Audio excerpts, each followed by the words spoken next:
উপস্থিত মুআজ্জাজ মুহতারাম আমির শরিয়ত, আমির তরিকত, আমির হিজবুল্লাহ হযরত পীর সাহেব হুজুর কিবলা মুনতাজিল্লাহুল আলী, দিগার উলামায়ে কিরাম, পীর ভাই, মুহিব্বিন, দিনদার মুসলমান ভাই, আমার প্রিয় হাজিরিন, আল্লাহ পাক রব্বুল ইজ্জতের দরবারে শুকরিয়া আদায় করছি। আল্লাহ পাক রব্বুল আলামিন তিনি আমাদেরকে সুন্দর একটি দ্বীনি মাহফিলে, দ্বীনি জলসায় হযরত পীর সাহেব কেবলার আগমনকে উপলক্ষ করে আল্লাহ তাআলা আমাদেরকে এই জান্নাতের বাগানে বসার তৌফিক দিয়েছেন, তাই শুকরিয়া আদায় করি আলহামদুলিল্লাহ। প্রিয় হাজিরিন, রাসূল পাক সাল্লাল্লাহু আলাইহি ওয়াসাল্লাম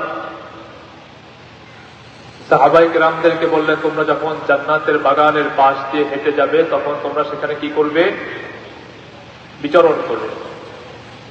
প্রিয় হাজিরিন, সাহাবায়ে কেরাম বলেন, ইয়া রাসূলুল্লাহ, ইয়া হাবিবাল্লাহ, সেটি কোনটি? রাসূল পাক সাল্লাল্লাহু আলাইহি ওয়াসাল্লাম বললেন, ক্বালা হিয়া হিলাকু যিকর, সেটি হলো একটি কি? জিকিরের মজলিস। ফিরে বলেন না সুবহানাল্লাহ। প্রিয় হাজিরিন, আল্লাহ পাক রব্বুল আলামিন তিনি আমাদেরকে এই জান্নাতের বাগানে জিকিরের মজলিসে বসার তৌফিক দিয়েছেন, তাই শুকরিয়া তার আরেকবার জোরে সরে বলি আলহামদুলিল্লাহ। প্রিয় হাজিরিন,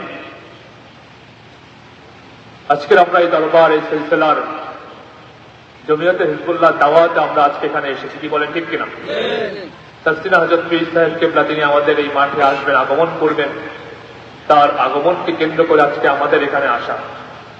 আমাদের আসার উদ্দেশ্য হলো আল্লাহ ওয়ালা হওয়া, আল্লাহ পাক রব্বুল আলামিনের সন্তুষ্টি লাভ করা, হুজুরের তালিমের মাধ্যমে আমরা যেন সুন্দর একটি জীবন পেতে পারি, সুন্দর একটি দিন পেতে পারি, নসিহত শুনে সেইভাবে আমরা আমল করতে পারি, সেই উদ্দেশ্যে আজকে আমাদের এখানে আসা। কি বলেন ঠিক কিনা?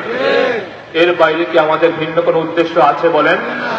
প্রিয় হাজিরিন, আমরা দিন শেখার জন্য, আমাদের আমলের ত্রুটি থাকলে সেগুলো আমরা ঠিক করে নেওয়ার জন্য, হুজুরের সোহবতের মাধ্যমে, তালিমের মাধ্যমে আল্লাহ পাক রব্বুল আলামিনের সন্তুষ্টি লাভ করতে পারি, সেই উদ্দেশ্যে আজকে আমরা এই মাহফিলে এসেছি। প্রিয় হাজিরিন, তো আল্লাহ পাক রব্বুল আলামিন তার বান্দাদেরকে সৃষ্টি করেছেন, তার বান্দাদেরকে এই দুনিয়াতে পাঠিয়েছেন কেন? তার একটি উদ্দেশ্য আছে কিনা বলেন? আল্লাহ পাক রব্বুল আলামিন তার বান্দাদেরকে সৃষ্টি করেছেন, এই দুনিয়াতে পাঠিয়েছেন, তার পাঠানোর পিছনে উদ্দেশ্য হলো আমরা আল্লাহ পাক রব্বুল আলামিনের ইবাদত করব, তার হুকুম মেনে চলব, তার সন্তুষ্টি নৈকট্য মাফিক আমরা চলতে পারি, এই উদ্দেশ্যে আল্লাহ তাআলা তিনি আমাদেরকে সৃষ্টি করেছেন, এই দুনিয়াতে পাঠিয়েছেন। কি বলে ঠিক কিনা? আমরা বেশি বেশি আল্লাহ পাক রব্বুল আলামিনের ইবাদত করতে পারি, তাসবিহ তাহলিল করতে পারি, তার হুকুম মেনে চলতে পারি, তার আদেশ মাফিক চলতে পারি, এই উদ্দেশ্যে আল্লাহ তাআলা তিনি আমাদেরকে এই দুনিয়াতে পাঠিয়েছেন। প্রিয় হাজিরিন, তাই আল্লাহ পাক রব্বুল আলামিন কোরআন থেকে ইরশাদ করেছেন, ওমা খালাকতুল জিন্না ওয়াল ইনসা ইল্লা লিয়াবুদুন। চলে বলেন না সুবহানাল্লাহ। প্রিয় হাজিরিন, তো আমরা আমাদের জীবন গঠনের জন্য, আল্লাহ পাক রব্বুল আলামিনের সন্তুষ্টির লক্ষ্যে, তার নৈকট্য হাসিলের জন্য, হযরত পীর সাহেব কিবলার সোহবতের জন্য আমরা এখানে এসেছি। প্রিয় হাজিরিন, তাফসীর শরীফের বড় মুরাব্বা হুজুর কিবলা রাহমাতুল্লাহি আলাইহি, দাদা হুজুর কিবলা রাহমাতুল্লাহ আলাইহি, মরহুম হযরত পীর সাহেব কিবলা রাহমাতুল্লাহি আলাইহি, তিনারা আমাদেরকে দ্বীনের তালিম দিয়েছেন, আমাদেরকে দ্বীনের পথে ডেকেছেন, তালিমের মাধ্যমে তারা আমাদেরকে সংশোধন করেছেন, আল্লাহ পাক রব্বুল আলামিনের পথ দেখিয়েছেন। কি বলেন ঠিক কিনা? সেইটা কি দুনিয়াবি কোনো উদ্দেশ্যে ছিল বলেন? সেটি একমাত্র আল্লাহ পাক রব্বুল আলামিনের সন্তুষ্টির জন্যই করেছেন। কি বলেন ঠিক কিনা? প্রিয় হাজিরিন, তো আমরা আমাদের জীবনে যে আমলটা করি না কেন, যতটুকুই আমরা করি, সেটি কম হোক বেশি হোক, আমাদের সমস্ত কিছু কার সন্তুষ্টির জন্য হবে বলেন? আল্লাহ পাক রব্বুল আলামিনের সন্তুষ্টির জন্য। কুল ইন্না সালাতি ওয়া নুসুকি ওয়া মাহইয়ায়া ওয়া মামাতি লিল্লাহি রাব্বিল আলামিন। প্রিয় হাজিরিন, যদি আপনি আল্লাহ পাক রব্বুল আলামিনের সন্তুষ্টির জন্য না করে থাকেন, আল্লাহ পাক রব্বুল আলামিনের নৈকট্য লাভের জন্য না করে থাকেন, দুনিয়াবি কোনো উদ্দেশ্য নিয়ে, দুনিয়াবি কোনো ইচ্ছা নিয়ে আপনি কি কোনো আমল করেন, সেই আমল কি আল্লাহ পাক রব্বুল আলামিনের নিকট কবুল হবে বলেন? প্রিয় হাজিরিন, আমরা জীবনে যাই করি না কেন, আমাদের আমল অল্প হোক, সেই আমলটা যেন আল্লাহ পাক রব্বুল আলামিনের সন্তুষ্টির জন্য হয়। কি বলেন ঠিক কিনা? এই তালিম আমাদের শায়েখ, আমাদের মুর্শিদ তারা আমাদেরকে দেন কি দেন না বলেন? তারা কি তাদের নিজের ব্যক্তি স্বার্থের জন্য, ব্যক্তি উদ্দেশ্য নিয়ে কি তারা আমাদের মাঝে আসেন বলেন? তারা দিন প্রচার করেন, দিনের মানুষকে দিনের প্রতি আহ্বান করেন, তালিম দেন, সমস্ত কিছু কার সন্তুষ্টির জন্য বলেন? আল্লাহ পাক রব্বুল আলামিনের সন্তুষ্টির জন্য। ইন্নাল্লাহা লা ইয়ানজুরু ইলা সুওয়ারিকুম ওয়া আমওয়ালিকুম ওয়ালাকিন ইয়ানজুরু ইলা কুলুবিকুম ওয়া আ'মালিকুম। প্যারা হাজিরিন, কাল কিয়ামতের ময়দানে আল্লাহ পাক রব্বুল আলামিন যখন আপনাকে আমাকে ডাকবে, যখন আল্লাহ পাক রব্বুল আলামিন আমাদেরকে জিজ্ঞাসা করবেন, আল্লাহ তাআলা কি তিনি আমাদের চেহারা দেখে আল্লাহ তাআলা বিচার করবেন বলেন? বুঝতে পারেন না? আল্লাহ পাক রব্বুল আলামিন যখন কাল কিয়ামতের ময়দানে আপনাকে আমাকে জিজ্ঞাসা করবেন, আমাদের হিসাব চাবেন, আমাদেরকে ডাকবেন, আমাদেরকে আল্লাহ তাআলা যখন সওয়াল জবাব আমাদেরকে যখন জিজ্ঞাসা করবেন, আল্লাহ পাক রব্বুল আলামিন কি তিনি আমাদের চেহারা দেখে আল্লাহ তাআলা আমাদের জিজ্ঞাসা করবেন বলেন? আমাদের গায়ের রং দেখে, আমাদের দুনিয়াতে আমার কার কতটুকু সম্পদ ছিল সেইগুলো দেখে আল্লাহ তাআলা আমাদেরকে বিচার করবেন বলেন?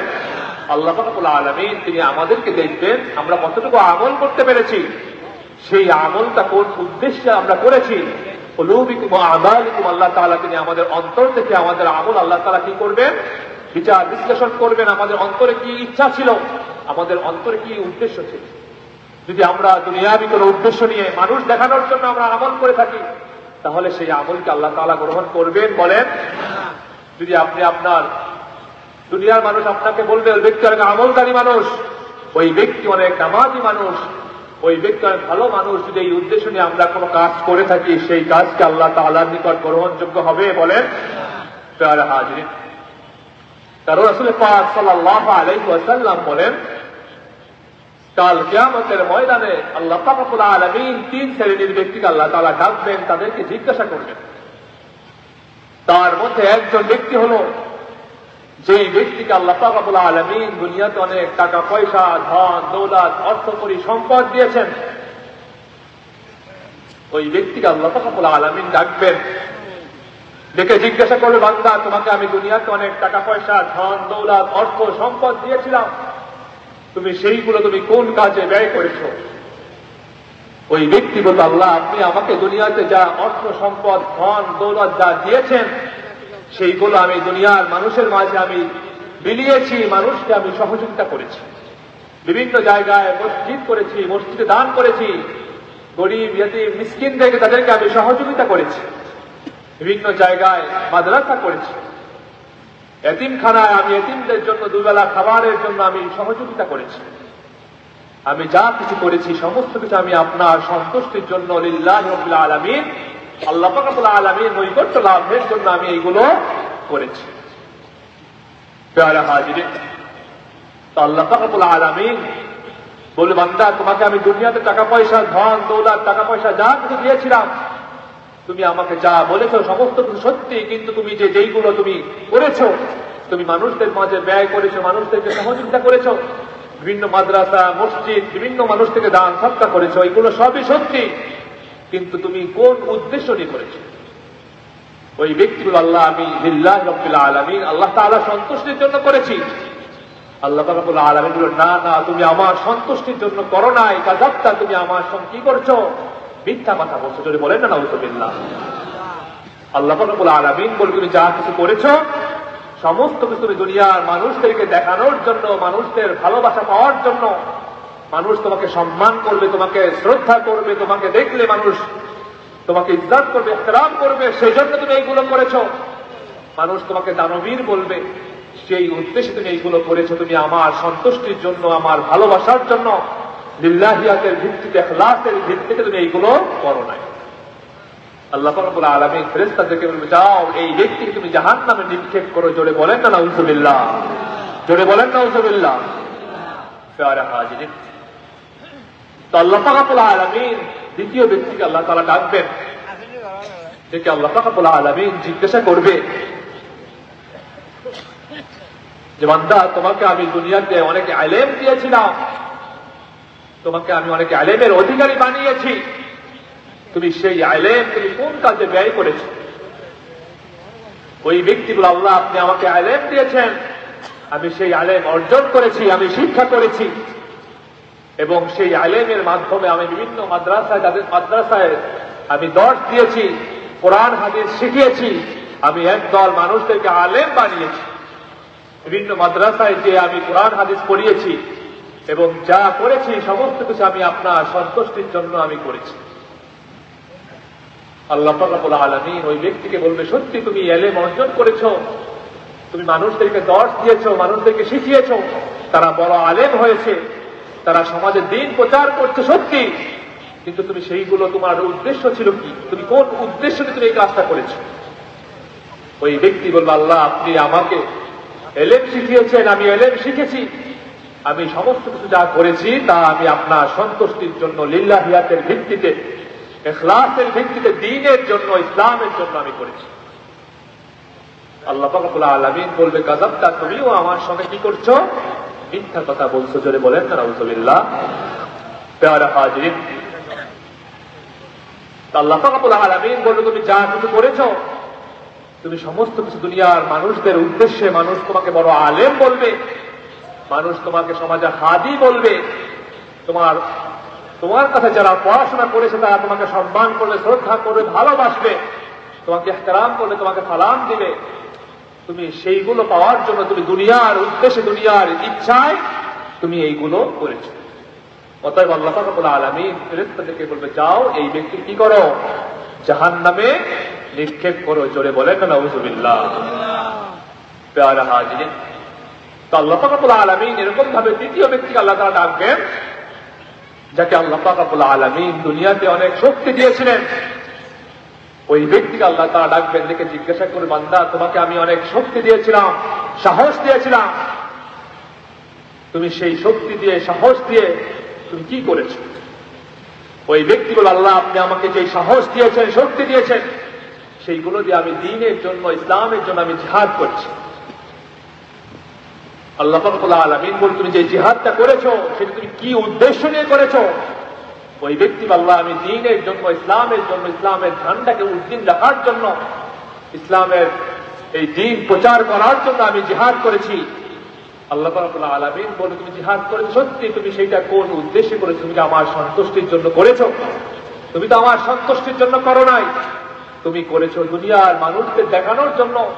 দুনিয়ার মানুষ তোমাকে একজন সাহসী বলবে, একজন যোদ্ধা বলবে, একজন গাজী বলবে, একজন শহীদ বলবে, সেই জন্য তুমি করেছো, তুমি আমার সন্তুষ্টির জন্য করো নাই। অতএব আল্লাহ রাব্বুল আলামিন ফেরেশতাদেরকে বলবে, যাও এই ব্যক্তি কি করো? জাহান্নামে নিক্ষেপ করো। জোরে বলেন না নাউযুবিল্লাহ। প্যারা হাজিরিন, তো সেই জন্য আমরা দুনিয়াতে আমরা যেই কাজটা করি না কেন, আমাদের প্রত্যেকটি কাজ কার সন্তুষ্টির জন্য হবে বলেন?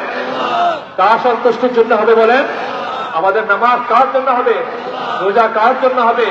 হজ কার জন্য হবে? যাকাত কার জন্য হবে? প্যারা হাজিরিন, আজকে আমরা এই মাহফিলে এসেছি, হযরত পীর সাহেবের কাছ থেকে আমরা তালিম নেব। এই তালিম নেওয়া আমাদের কোন উদ্দেশ্য হবে বলেন? আল্লাহ পাক রব্বুল আলামিনের সন্তুষ্টির জন্য। কি বলেন, ঠিক কিনা? দুনিয়াবি কোন উদ্দেশ্যে যদি আপনি তালিম নিয়ে থাকেন, সেই তালিম নেওয়া কি আপনার কোনো কাজে আসবে বলেন? প্যারা হাজিরিন, আমাদের মুরব্বীগণ তারা আমাদেরকে এইভাবে শিক্ষা দেন নাই, তারা আমাদেরকে যতটুকু শিক্ষা দিয়েছেন সমস্ত কিছু ইখলাসের ভিত্তিতে করার জন্য তারা আমাদেরকে কি করেছেন? শিক্ষা দিয়েছেন। প্যারা হাজিরিন, রাসূল পাক সাল্লাল্লাহু আলাইহি ওয়াসাল্লাম বলেন, পূর্বকার জামানায় 3 বন্ধু ছিল, তারা একবার একটি পথ ধরে হেঁটে যাচ্ছিল। তো হঠাৎ করে তারা যেতে যেতে সন্ধ্যা নেমে আসলো, তারা একটি পাহাড়ের গুহায় আশ্রয় নিল। কারণ তাদের পথ অনেক দীর্ঘ সময়, তারা একটি মরুভূমির মধ্য দিয়ে তারা হেঁটে যাচ্ছে। তারা যদি তখন হেঁটে যায়, হয়তো তারা আউলিয়ে যেতে পারে, তারা পথ চিনতে নাও পারে। সেই জন্য তারা একটি গুহার মধ্যে আশ্রয় নিল, যে আগামীকাল সকাল যখন চলে আসবে তখন আমরা আবার আমাদের গন্তব্য স্থানের দিকে আমরা কি করব? রওনা করব। তো তারা সেই চিন্তা করে তারা একটি পাহাড়ের গুহায় আশ্রয় নিল। কিছুক্ষণ পরে তারা দেখতে পেল, হঠাৎ করে উপর থেকে একটি বড় পাথর এসে তাদের সেই পাহাড়ের গুহার মুখটুকু বন্ধ করে দিয়েছে।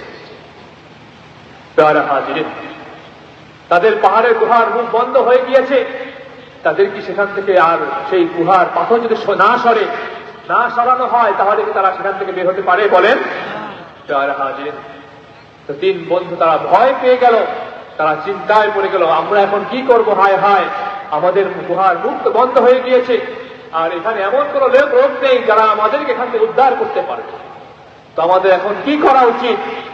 তিন বন্ধু তারা পরামর্শ করে তারা চিন্তা করলেন, আমরা তো জীবন অনেক খারাপ কাজ করেছি, ভালো কাজ করতে পারিনি, আল্লাহ পাক রব্বুল আলামিনের সন্তুষ্টির জন্য হয়তো কোনো কাজ করতে পারিনি। তো তিন বন্ধু পরামর্শ করলেন যে আমাদের কোন জীবনে কোনো এমন কোন কাজ আছে কিনা, এমন কোন আমল আছে কিনা যে আমলের ওসিলায় আল্লাহ তাআলা তিনি আমাদেরকে হেফাজত করতে পারেন, আমাদেরকে আল্লাহ তাআলা সহযোগিতা করতে পারেন।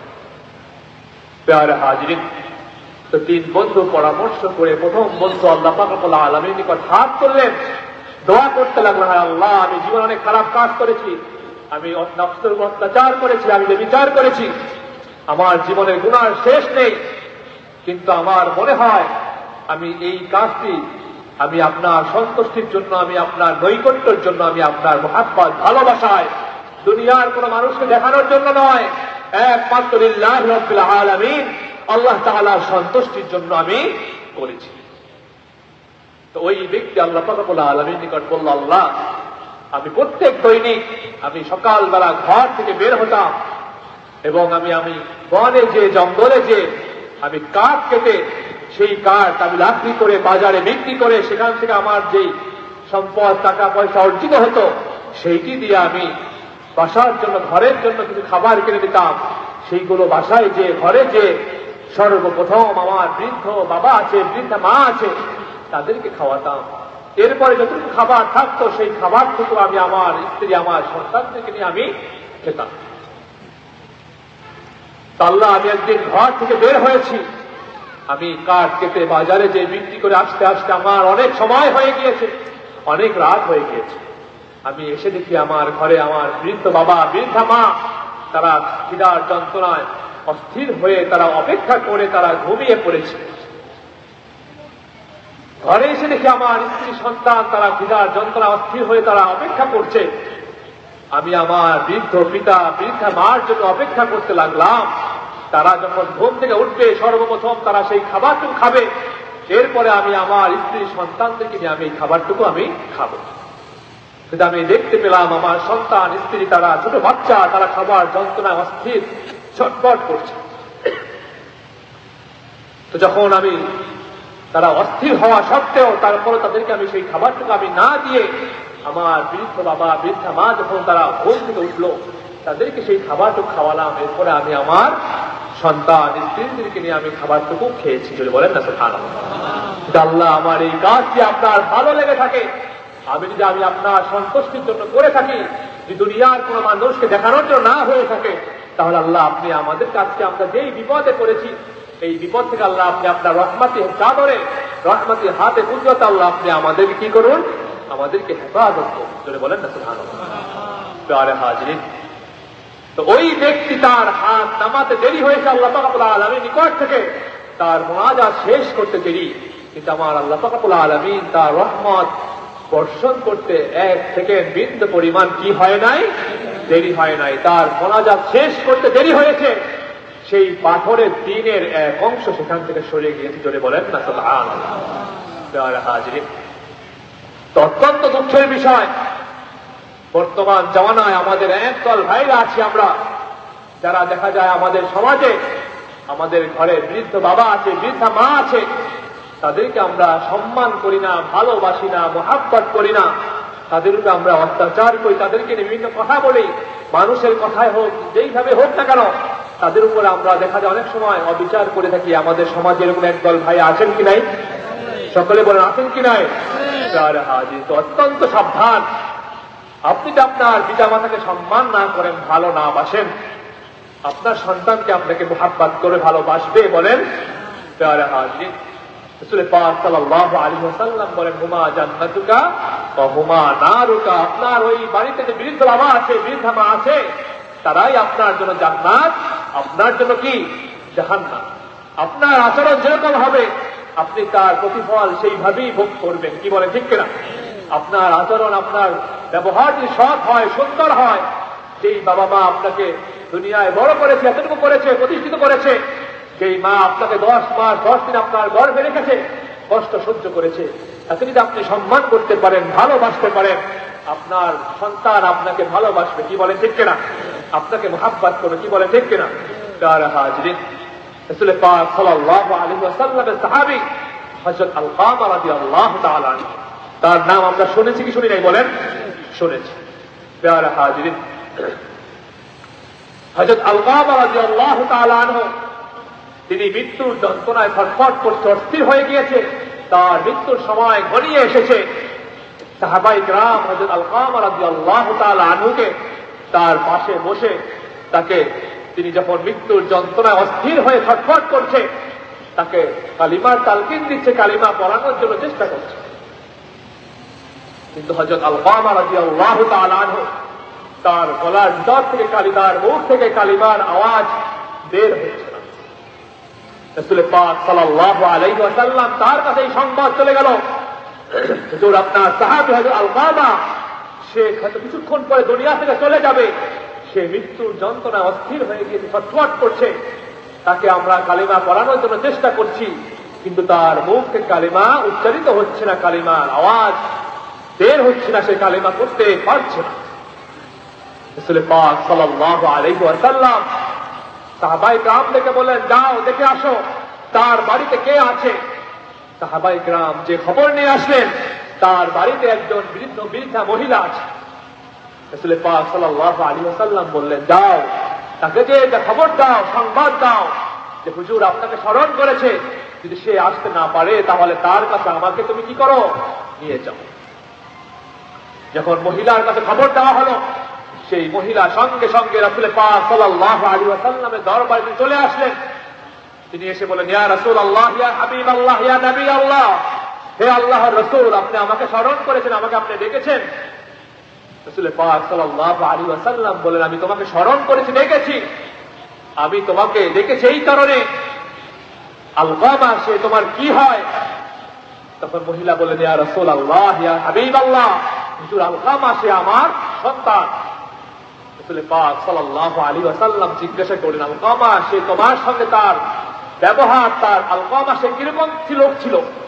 তখন সেই মহিলা বললেন, ইয়া রাসূলুল্লাহ, ইয়া হাবিবাল্লাহ, হুজুর আলকামা একজন ভালো মানুষ ছিল, সে নামাজ পড়তো, সে মানুষদেরকে দান করতো, সদকা করতো, সে অনেক একজন ভালো মানুষ ছিল।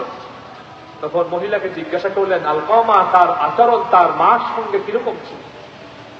তখন মহিলা কেঁদে ফেললেন, তিনি বললেন, ইয়া রাসূলুল্লাহ, ইয়া হাবিবাল্লাহ, হুজুর আলকামা অনেক ভালো ছিল, কিন্তু তার মার সঙ্গে তার আচরণ সুন্দর ছিল না, সে তার স্ত্রীর কথাকে বেশি শুনত, তার স্ত্রীর কথার সামনে তার মার কথাকে কি করত, তার মার কথাকে সে কম মূল্যায়ন করত। রাসূল পাক সাল্লাল্লাহু আলাইহি ওয়াসাল্লাম সাহাবায়ে কেরামদেরকে বললেন, যাও ওইখানে একটি ময়দানে যে তোমরা আগুনের কুণ্ডলী করো এবং সেখানে তোমরা আলকামাকে নিক্ষেপ করো। তখন তার মা কেঁদে ফেললেন, তিনি বললেন, ইয়া রাসূলুল্লাহ, ইয়া হাবিবাল্লাহ, হুজুর আমার সন্তান আলকামা, তাকে যদি আপনি আগুনে নিক্ষেপ করেন তার যে কষ্ট হবে, সেই কষ্ট আমি মা হয়ে আমি কি করতে পারবো না, আমি সহ্য করতে পারবো না। রাসূল পাক সাল্লাল্লাহু আলাইহি ওয়াসাল্লাম বললেন, আপনি যদি আপনার সন্তানের দুনিয়ার আযাব, দুনিয়ার কষ্ট সহ্য করতে না পারেন, তাহলে যখন সে কিছুক্ষণ পরে দুনিয়া থেকে চলে যাবে, যখন সেই কবরের তার শাস্তি হবে, সেই আযাব আপনি, আপনার সন্তানের যে আযাব হবে, সেই কষ্ট আপনি মা হয়ে দুনিয়াতে বসে কিভাবে সহ্য করবেন? প্যারা হাজরিন, তখন সঙ্গে সঙ্গে তার মা বলেন, ইয়া রাসূলুল্লাহ, ইয়া হাবিবাল্লাহ, হুজুর আমার বেয়াদবি ক্ষমা করবেন, আমার ভুল হয়ে গিয়েছে, আমার সন্তানের প্রতি আমার বিন্দু পরিমাণ মনে কোনো কষ্ট নেই, আমি আমার সন্তানকে আমি কি করলাম, মাফ করে দিলাম। ধরে বলেন না সুবহানাল্লাহ। রাসূল পাক সাল্লাল্লাহু আলাইহি ওয়াসাল্লাম সঙ্গে সঙ্গে সাহাবায়ে কেরাম থেকে পাঠালেন, যাও দেখে আসো আলকামার এখন কি হালত, তার এখন কি অবস্থা। সাহাবায়ে কেরাম যে দেখতে পেলেন তার মা তাকে মাফ করতে দেরি করেছেন, কিন্তু আলকামার মুখ থেকে কালিমার আওয়াজ, কালিমায়ে তাইয়্যিবা লা ইলাহা ইল্লাল্লাহু মুহাম্মাদুর রাসূলুল্লাহ সাল্লাল্লাহু আলাইহি ওয়াসাল্লাম, তা করতে বিন্দু এক সেকেন্ড পরিমাণ দেরি হয় নাই। জোরে বলেন না সুবহানাল্লাহ। প্যারা হাজিরিন, তো আমরা দুনিয়াতে আমাদের মার সঙ্গে আমরা সুন্দর আচরণ করব কি করবো না বলেন? প্যারা হাজিরিন, তো আমরা রাসূল পাক সাল্লাল্লাহু আলাইহি ওয়াসাল্লামের উম্মত, আমরা আমাদেরকে দাবি করি কিনা বলেন? যদি রাসূলের আদর্শে, রাসূলের নমুনায় যদি আমাদের সেরকম যদি আমরা চলতে না পারি, তাহলে আমাদের এই উম্মত দাবি করার পিছনে কোনো মূল্য আছে বলেন? প্যারা হাজিরিন, রাসূল পাক সাল্লাল্লাহু আলাইহি ওয়াসাল্লাম তার আচরণ কিরকম ছিল, তার আচরণ কতটা সুন্দর ছিল। রাসূল পাক সাল্লাল্লাহু আলাইহি ওয়াসাল্লাম তিনি তো বিশ্বনবী, কি বলেন ঠিক কিনা? তিনি তো রাহমাতুল লিল আলামিন, কি বলেন ঠিক কিনা? প্যারা হাজিরিন, যাকে সৃষ্টি না করলে আল্লাহ তাআলা আসমান জমিন আরশ কুরসি লৌহ কলম যার ওসিলা আল্লাহ তাআলা সৃষ্টি করেছেন, সেই রাহমাতুল লিল আলামিন তিনি কতটা বিনয়ী ছিলেন, তার আচরণ কতটা সুন্দর ছিল। রাসূল পাক সাল্লাল্লাহু আলাইহি ওয়াসাল্লাম তিনি সাহাবায়ে কেরামদেরকে নিয়ে তিনি একবার তালিম দিচ্ছিলেন। হুজুর দূর থেকে দেখতে পেলেন, দূর থেকে এক মহিলা আস্তে আস্তে করে হুজুরের সামনে হেঁটে আসছে। রাসূল করিম সাল্লাল্লাহু আলাইহি ওয়াসাল্লাম সেই মহিলাকে দেখে হুজুর দাঁড়িয়ে গেলেন এবং তার গায়ে যে চাদর মোবারক ছিলেন সেই চাদরটা হুজুর জমিনে বিছিয়ে দিলেন। জোরে বলেন না সুবহানাল্লাহ। এবং সেই মহিলা সেই তার সামনে এসে ওই চাদরে হুজুর তাকে বসতে দিলেন এবং সেই মহিলার সঙ্গে হুজুর দীর্ঘ সময় কথা বললেন এবং যখন সে চলে যাচ্ছেন হুজুর তাকে দাঁড়িয়ে ইহতিরাম করলেন। মহিলা চলে গেলেন। সাহাবায়ে কেরাম রাসূল পাক সাল্লাল্লাহু আলাইহি ওয়াসাল্লামকে জিজ্ঞাসা করলেন, ইয়া রাসূলুল্লাহ, ইয়া হাবিবাল্লাহ, ইয়া নবী আল্লাহ, হে আল্লাহর রাসূল, আপনার কাছে যে মহিলা আসলো তাকে দেখে আপনি দাঁড়ালেন, এত সম্মান করলেন, ইজ্জত করলেন, কি ব্যাপার?